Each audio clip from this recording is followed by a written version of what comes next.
Alors, bonjour Emna, Bonjour. c'est un plaisir de t'avoir avec nous sur Business Club Africa avec notre Expert Talk. Donc, aujourd'hui, on va parler de la vulgarisation de la culture RSE auprès des Mhm. startups. Avant ça, j'aimerais bien te présenter à l'audience. Emna Kefi est la fondatrice de RSE App et d'une agence web offshore. Elle va nous en parler un tout petit peu plus et on va discuter de quelques thèmes qui sont reliés à la vulgarisation de la culture RSE. Parle-nous un tout petit peu plus de ton app et de ton agence. D'accord, alors d'abord je tiens à vous remercier pour l'opportunité, donc à remercier Business Club pour cette opportunité. Je m'appelle Emna Kefi, donc je suis experte internationale dans le web marketing, plus le volet opération que le volet com.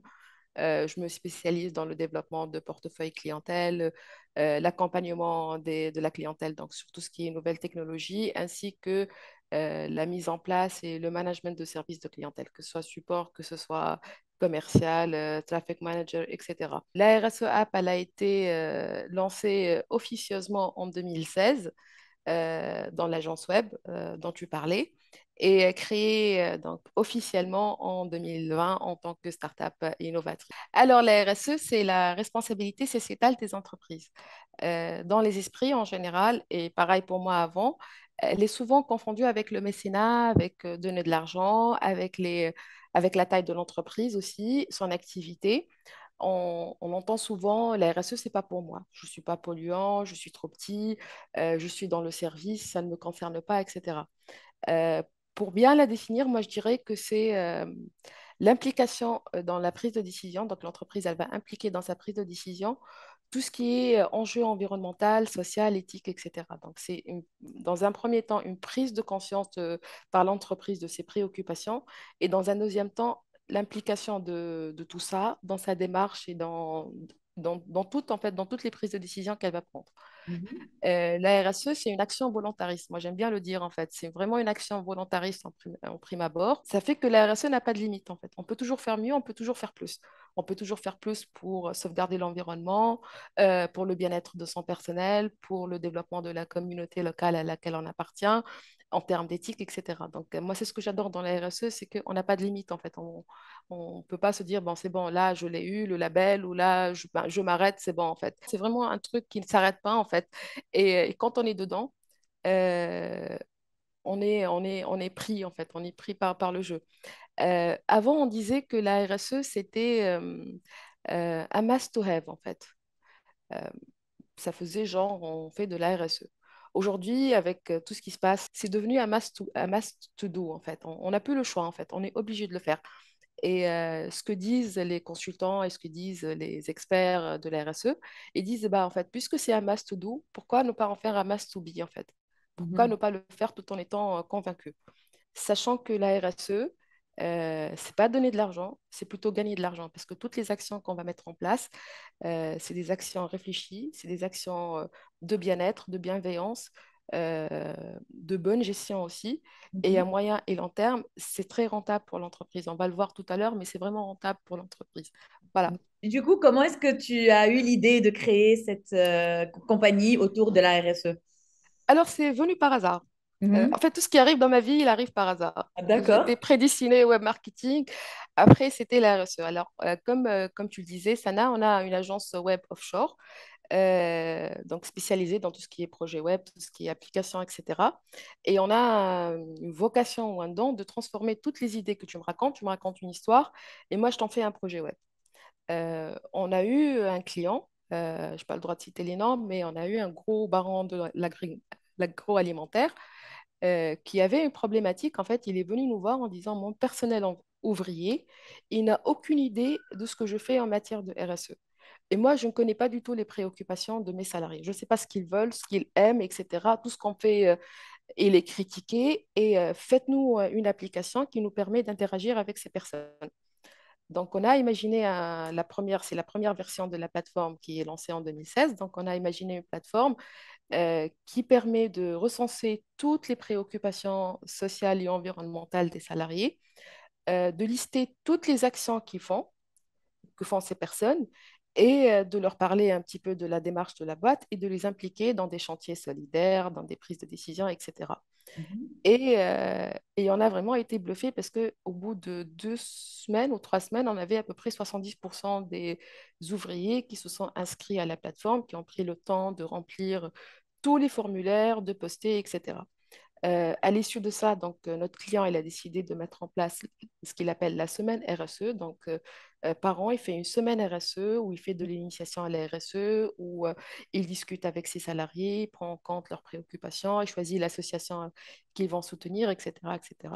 On a proposé la plateforme à un groupe d'assurance. Mhm. Pareil, en fait, au bout de 6 mois, la plateforme, elle était branchée dans 4 pays. D'accord. Donc voilà, on s'est dit, on est très doués. C'est qu'on est vraiment doué. Et en fait, on a vraiment été bluffé. En fait. On s'est dit, mais c'est quoi cette histoire en fait? Pourquoi c'est si intéressant d'impliquer son salarié dans la démarche RSE? Pour Mhm. nous, il n'y avait aucun sens en fait, d'impliquer les gens dans la RSE. Et à partir de là, on s'est vraiment posé la question. On s'est dit, mais c'est quoi la RSE en fait? C'est quoi Mhm. la RSE? Est-ce que c'est donner de l'argent? Est-ce que c'est choisir une association, etc. Donc, on a commencé à lire, à faire comme tout le monde, à faire de la veille, à lire, etc., etc. Et cetera. Et on a réalisé que c'était beaucoup plus grand que ça, en fait. La RSE, ça englobe l'éthique, ça englobe la loyauté des pratiques, ça englobe le développement de la communauté locale à laquelle on appartient. Un grand axe, vraiment un axe énorme qui concerne les salariés, leur bien-être, leur sécurité, la qualité de travail, la qualité du management, etc. Donc, et à partir de là, on s'est dit, bah, on va garder la version actuelle, la version de 2016, puisqu'elle marche et elle plaît, etc. Et on va tout repenser. On va repenser une autre plateforme qui englobe tout ça, en fait, qui met en Mhm. évidence euh, tous ces axes, tout ce détail, en fait. Donc, ça nous a pris à peu près une année pour faire la veille, la formation, comprendre qu'est-ce que c'est que la RSE. 2 ans pour développer une plateforme, parce qu'on voulait une plateforme à la pointe de la technologie, Mhm. plus une plateforme facile d'utilisation, simple pour les gens non avertis, avec tous les enjeux, toutes les préoccupations, toutes les possibilités, en fait. C'est vraiment une plateforme qui permet d'imbriquer beaucoup de choses, en fait. Il y a une touche intelligence artificielle, ce qui fait que on peut te sortir tous les tableaux de bord que tu veux. En fait, tu peux me dire, Emna, est-ce que tu peux me dire les femmes entre 35 et 45 ans qui dans le middle management, par quoi elles sont intéressées? C'est quoi D'accord. leurs préoccupations, etc. Donc, il y a beaucoup d'informations qu'on peut sortir. On peut donner une saisonnalité des actions à mettre en place. En fait, on peut dire bah, l'été, ça va être plus les chantiers solidaires autour de la plage, nettoyage de plage, etc. L'hiver, ça va être plus des chantiers de formation, etc., etc. Donc, voilà, pour parler de la plateforme. Donc, la dernière version, la version 2019, elle a été présentée lors de l'Emerging Valley. Mhm. Et c'était en fait mon premier contact avec les startups, parce que je ne savais même pas ce que c'était qu'une startup. Donc, on m'invite, on me dit, voilà, tu vas représenter la Tunisie lors de cet événement. Je débarque, je me retrouve avec des jeunes de 22 à 26 ans qui parlent startup, qui parlent levée de fonds, pitch, machin, bidule. Moi, je me ramène avec un PowerPoint où j'écris. Je leur en parle et tout. Ils me disent, ah, c'est super intéressant. Le jour où j'aurai d'argent, où je serai grand, etc., je prendrai un compte chez toi. Ce qui Mhm. nous ramène aux startups, en fait. Mhm. Et en parallèle, ils me parlent de levée de fonds. Ils me disent, bah, pour faire une levée de fonds, il faut mettre en évidence son impact social et environnemental. Et je Mhm. leur dis, bah, ça, c'est la RSE. Ils me disent, non, mais c'est pas la RSE. Si, si, mais ça, c'est la RSE, en fait. Parler de votre impact social et environnemental, c'est parler de votre RSE. Et donc, je rentre au bled. Je dis à mes associés, écoutez, il y a une niche qu'on a vraiment dénigrée. Bah, finalement, la RSE ne concerne pas que les grands, parce que même les petits, les gens qui se lancent, qui sont encore au stade de prototype, bah, on leur demande de parler social et environnemental. On regarde notre plateforme. La plateforme, en fait, elle est assez complexe. Donc, il y a une version en multi-pays, donc, il y a dedans le multi-pays, le multi-filiale, le multi-département. Donc, on peut dire, voilà, les objectifs par département, les objectifs par filiale, etc. Donc, elle est vraiment complexe. Et Mhm. on se dit, bah, il nous faut une version beaucoup plus simple pour les startups, Mhm. avec une touche accompagnement. Et donc là, on replonge dans le développement Mhm. et on refait une troisième version de la plateforme D'accord. avec une méthodologie beaucoup plus simple. Donc, on se dit, voilà, on va partir d'un référentiel. Un Mhm. référentiel, ça va être les questions centrales, les axes sur lesquels tu veux travailler. Mhm. Chaque question, tu peux la décliner en petits objectifs, en fait, méthodologie Scrum, en fait, où tu vas dire, voilà, l'environnement, je vais travailler sur tel et tel et tel et tel objectif. Et chaque objectif, tu peux le réaliser de différentes manières. Et à chaque étape de tout ça, tu as des tableaux de bord au réel, tu as des bilans, tu as des rapports fréquents à une fréquence que tu décides et un rapport global à la fin d'année où tu dis, voilà, voici les axes sur lesquels j'ai travaillé, voici les activités que j'ai mis en place. Et tu as un rapport global que tu peux présenter justement pour une levée de fonds ou auprès de tes parties prenantes, etc., etc. Donc Mhm. voilà, pour l'histoire, c'était ça en fait. D'accord. C'est des choses qui arrivent par hasard, mais qui sont super, super cool. D'accord. Et du coup, je suis très curieuse de voir la plateforme. Est-ce que ça s'appelle comment? Est-ce Ça que s'appelle. je peux Ouais. downloader l'application? Bah, en fait, c'est une plateforme SaaS, donc il faut que je te crée D'accord. un compte. Ah, ah. Mais oui, si ça t'intéresse, oui, c'est avec grand plaisir. Bah, je te montrerai la plateforme. Je te fais une démo de la plateforme avec grand plaisir. D'accord, ça a l'air vraiment très intéressant. En tout cas, C'est- bravo. Merci. Et du coup, alors comment est-ce que tu m'as parlé un peu de comment l'idée des startups t'est venue à l'esprit, mais en fait, qu'est-ce qui t'intéresse spécifiquement chez les startups? Bah, en fait, ce qui m'intéresse chez les startups, c'est qu'ils se lancent. Ce qu'on a remarqué, c'est que quand on est déjà grand, quand on est d'une certaine taille et qu'on veut Mhm. faire de la RSE, autant certaines actions, elles sont simples à mettre en place, autant d'autres, elles sont très compliquées. En fait, tout un volet RH dans la RSE où on dit parité homme-femme, recruter des juniors, faire des formations, etc. Et on réalise en fait que quand la boîte, elle existe depuis plusieurs années, qu'elle a un nombre assez important de salariés, cette partie-là, elle est très difficile à mettre en place en fait. Mhm. C'est très difficile de régulariser, de dire voilà, maintenant je passe à 50-50, elles ont les mêmes, que ce soit les hommes ou les hommes, on a un seul plan de carrière, on a autant de femmes que d'hommes dans la direction, etc., etc. Ça prend plus de temps à mettre en place. Et donc, ce qu'on s'était dit, c'est que si on se rapproche des startups et qu'on leur explique ce que c'est que la RSE et qu'on mette en évidence la rentabilité euh, de la RSE et qu'ils l'incluent dès le départ, en fait, ils n'auront pas de problème après. C'est-à-dire que quand tu vas voir une startup, généralement, les startups, elles n'ont pas de problème en femmes, en fait. Elles n'ont pas de problème à recruter les juniors. Au contraire, en fait.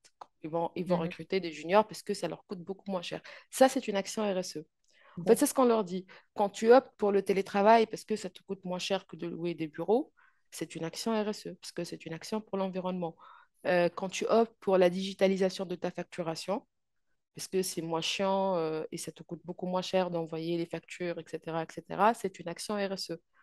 Et Mhm. en fait, c'est ce qu'on leur explique. On leur dit, vous, dès le départ, en fait, vous êtes deux hommes, deux femmes, mais vous avez une équipe, disons une équipe assez équilibrée. Le noyau de la boîte, il est équilibré et vous n'avez pas de problème à promouvoir une femme ou un homme, un junior ou un senior, etc. Vous n'avez pas ce problème. Et donc, on leur explique qu'est-ce que c'est que la RSE. On leur donne des pistes en fait pour mettre en évidence parce que quand tu vas voir une startup et tu lui dis parle-moi de tes actions sociales et environnementales alors qu'ils galèrent à survivre en fait ça paraît aberrant. Et bah nous ce qu'on leur dit bah si en fait c'est pas aberrant. Si tu optes pour des lampes LED ça coûte moins cher à terme bah c'est une action pour l'environnement. Mhm. Si tu fais des team building pour ton équipe et que vous sortez souvent pour boire un pot, bah, c'est une action pour le bien-être des salariés. On leur dit, bah, en fait, quand vous faites un team building, vous pouvez en faire un chantier solidaire. Mhm. Se dire, bah, on va passer quelques jours à la plage, bah, vous pouvez choisir un endroit où il y a une école à retaper. Vous Mhm. prenez votre matériel, vous retapez l'école, vous passez des soirées ensemble, en fait, et tu as fait beaucoup d'actions RSE. Tu as fait une action pour la communauté locale, parce que tu as réparé l'école. Tu as fait une action gouvernance, puisque tu as inclus managers et salariés au même endroit. Tu as fait une action pour le bien-être de tes salariés et en fait, on ne peut pas s'arrêter en fait. Tu as fait une action pour l'environnement parce que tu as nettoyé l'entourage et que tu as débarrassé, tu as pris toutes les poubelles et tous les déchets qui étaient sur place, tu les as nettoyés, tu as planté des arbres.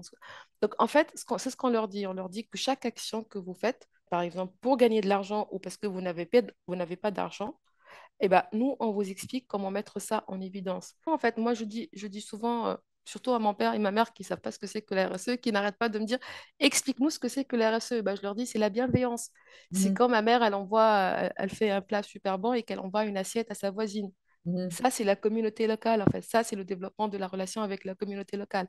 C'est quand tu as un gamin que tu parraines, à qui tu expliques les choses, que tu éduques, etc. Donc ça, pareil, c'est les juniors que dans une entreprise que tu vas élever.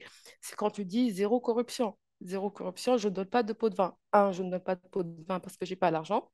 Deux, je ne donne pas de pot de vin parce que c'est contre mes valeurs. Et ben, ça, c'est une action RSE. Quand tu dis je ne vais pas faire travailler les enfants, c'est une Mhm. action RSE. Et en fait, c'est ça, c'est cette bienveillance en fait, qu'on a appris quand on était petit et qu'on va appliquer dans le domaine des affaires. Et ça peut être que rentable en fait. Mhm. Ça peut D'accord. pas, voilà, parce que tu gagnes de l'argent en fait.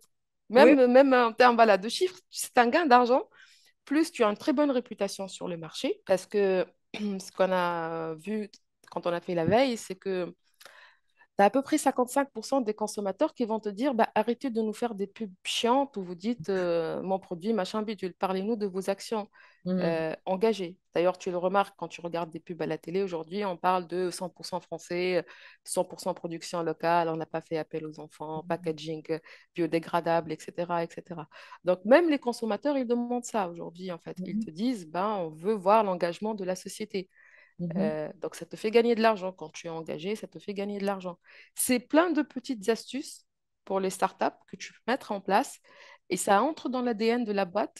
Et ben, en fait, quand tu vas grandir, c'est tout ce que je souhaite aux startups, quand ils vont faire des vraies levées de fonds et qu'ils vont vraiment commencer à être impactants et à faire du chiffre, bah, ils ont déjà ça incrusté en fait. C'est la Mhm. politique de la boîte. Ça va de soi.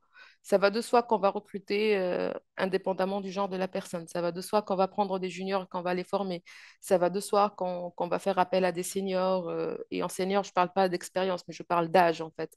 Ça va Mhm. de soi qu'on va faire appel à tonton retraité, machin, etc. Et ça, en fait, tout ça, c'est des actions RSE. Et c'est super intéressant de travailler avec les startups parce que tu peux en parler pendant des heures, ils sont juste en mode, oh, je ne savais pas que j'étais en train de Ouais. faire de la RSE. Voilà. Ouais, c'est super intéressant. Et du coup, c'est quoi votre rôle dans la solution? Est-ce que vous donnez les solutions, les idées de comment implémenter les solutions RSE, c'est ça? Ou c'est plus une étude de suivi et de data collection? Alors, il y a les deux. Mhm. Quand on est face à un client qui a déjà sa stratégie RSE, qui est déjà mise en place, dans ce cas-là, on va se positionner comme un outil technologique, vraiment des prestataires technologiques où on va donner un outil performant Mhm. et qu'on va développer à la sauce du client. Donc, on va faire des tableaux de bord personnalisés, etc. Quand on est face à une PME ou une start-up, le volet conseil et accompagnement prend beaucoup d'espace, parce qu'on donne la solution qui va Mhm. leur permettre de gagner du temps et de mettre en évidence tout ça. On va faire beaucoup de formations d'initiation. Mhm. Quand ils vont se connecter à la plateforme ou quand ils vont prendre un compte chez nous, ils vont déjà trouver le référentiel, donc sur les normes ISO 26000, Mhm. avec des pistes d'objectifs, avec des pistes d'actions à mettre en place. Mhm.